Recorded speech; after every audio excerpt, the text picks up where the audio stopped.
Hello everyone.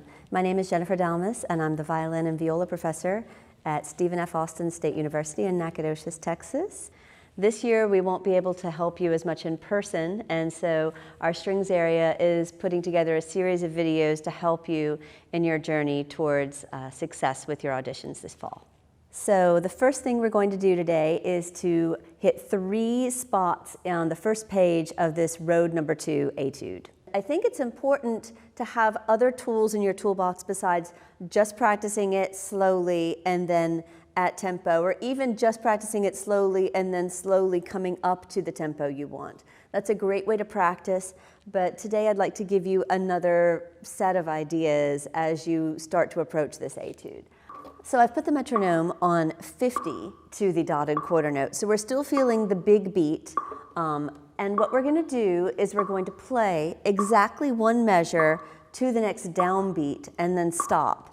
And the reason we're going to practice this way is to teach yourself to try to let go of any tension that's accumulating as you play this. Relax.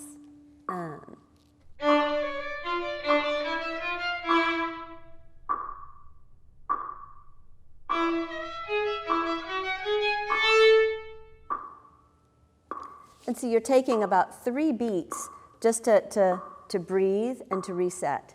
Because I think that's one of the things that happens when we practice these etudes, is we forget to breathe as we play, you know.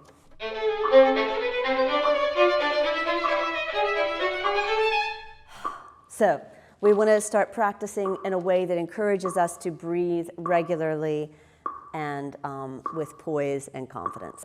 The second spot that I would like to cover is one of the harder spots on this first page. This is measure 9 of the Rode Etude, where we have some difficult string crossings and where you're up high in position, up in 6th position.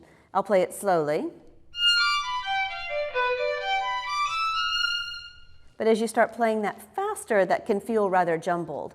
And so a tip to practice this would be to practice the string crossings, which would be practicing the open strings. That is literally exactly what your bow is doing as you cross the strings. You can even play with your left hand on the wood the notes as they go by as you play the open strings.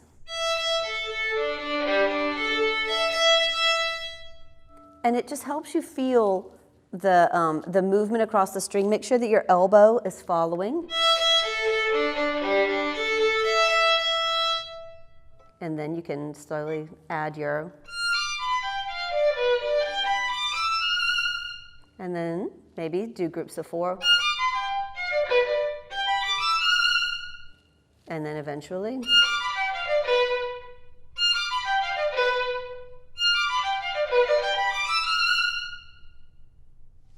For the last thing on this Rode Etude for today, I'd like to talk about measure 25. Because I think this is an awkward spot. We have a contracted hand position, so making sure you start in a nice clear 5th position. And I would practice this with a particular rhythm that I think is helpful. I would play to the 5th note of each group of 6, and then give yourself time to really set up the sforzando. Set.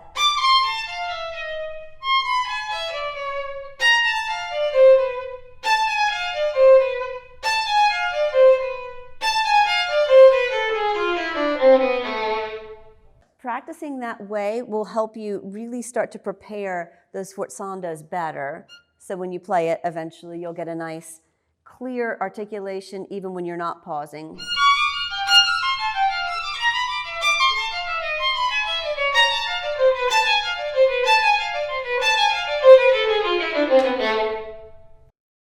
Thank you for listening and watching today, everybody. And I hope this has been useful to you. If there is something else that you would like to see, all region and all state connected, or even something else, please shoot us a message in the email link below. We'd love to hear from you, and again, stay well and keep practicing.